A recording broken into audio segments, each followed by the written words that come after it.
There's a conversation that's happening around men not taking what their partners or wives say at face value and needing external people to validate what their wife was telling them. An expansion of that was men who disagree with women just for the sake of the fact that they don't like to agree with women. I came across this video on my For You page the other day, and although almost all of his content is combating patriarchy, I think it's really interesting the way, even if this isn't what he believes, the way he framed this. I used to think my wife was exaggerating when she said she'd be judged for our messy house. I was like, honestly, everyone's too wrapped up in their own shit to care about our mess. Then I read the Messy Room study and had one of those uncomfortable moments. In the study, people are given photos of either a messy room or a tidy room, same room, and told that the room belongs to either Jane or John.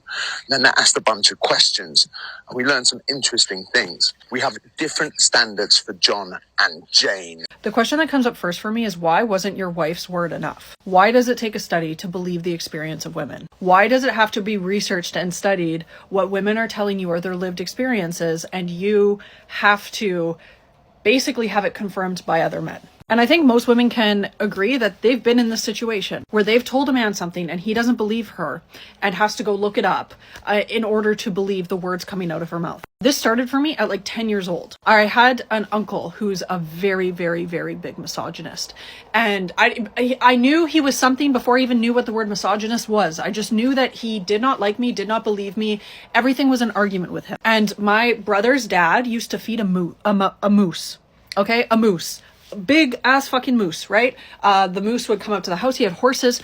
So he actually at one point got to a point where he could hand feed this moose. He had photo evidence of this happening. And so he's telling us, like my brother's dad is telling us, and my brother is telling me, and I thought it was really cool. So I go and tell my uncle we were at a ski resort. I told him, and he started arguing with me and basically calling me a liar and saying that he didn't believe me and he's going to have to verify my story. And I remember at that time sitting back, and I would have been over the age of 12, so probably just hitting puberty. And I remember just sitting back and being like, why are we arguing about this? Why is this such a big deal? And it continued to happen throughout my life where I would state a fact and a man would have to argue with me. It happened with my brother a couple of years ago. I sold my car. And at the time, some used cars were going for more than brand new cars because there was a shortage. I told my brother that just what I said. The arguments we got into, he was arguing with me.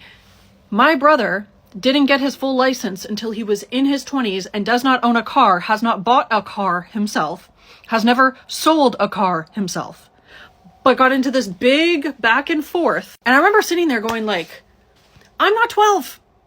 I am a fully grown adult who just sold a car. Why is this even up for debate? It happens all of the time in my comment sections too, where men come in and it happened one time with AI, a conversation around AI. And I said that AI inherently has biases because it's programmed by people, specifically more men, but people. And what they do is they scrape data. So they go out and they, scrape all this data in order to train and teach the AI. But in scraping the data, they are scraping biased information because humans made all of the information, right? So for example, you ask an AI about health related questions, it's going to have an inherent bias towards men, against women, because majority of our medical research has been done for men, by men, about men. So it's not going to be this all-knowing thing because it has limits, and that limit is men.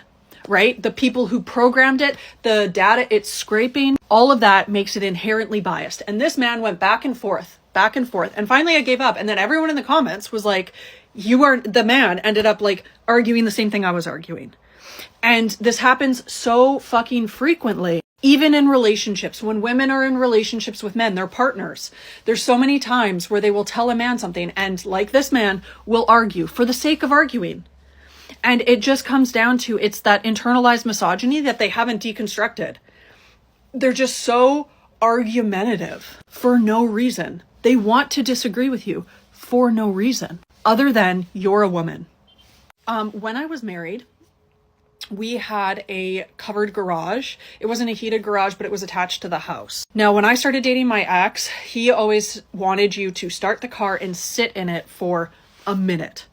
And honestly, I grew up in Northwestern Ontario where like, yeah, you might do that if you need to warm things up because it's minus 40 degrees. But at the time we lived in Vancouver and it was always above zero. I was like, there's absolutely no reason I need to do this here.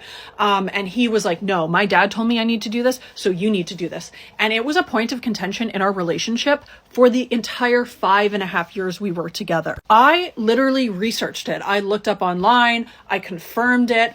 I presented my evidence to him and he goes, nope. And I just remember sitting there going like, this whole thing is just, it's a control tactic, it's a power play, and it's just an irrelevant argument and conversation we're having because you don't want to agree with me. You don't want me to be right. And this happens so fucking often, even when it comes to like movies, TV shows. How often will a guy not want to watch a movie, not want to watch a TV show, but then he'll come home and say, hey, someone said this was a great TV show. And you're sitting there looking at them going like, I told you this 2-3 weeks ago. Now you want to watch it because Joe at work, and it's always a man, never a woman. If a man tells another man something is worth their time, then it's worth their time. But if a woman says it,